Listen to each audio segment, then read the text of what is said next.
Bakit ba tayo'y ganare ang nangyayari sa ating buhay? Nakawandine, nakawandaan. Aba, ay wala akong ibang sinisisi kundi Amerikano. Sila ang nagturo sa atin ng kanilang democracy. Democracy is a government of the people, for the people, and by the people. Kaya iyon ang nangyari sa atin. Of the people, i-off mo ang tao. Huwag mo silang papakinggan. Huwag mo silang tuturuan. Of the people. Okay?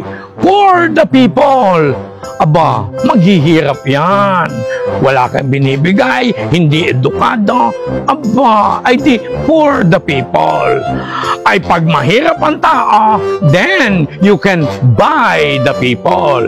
Binibili mo lang ang tao.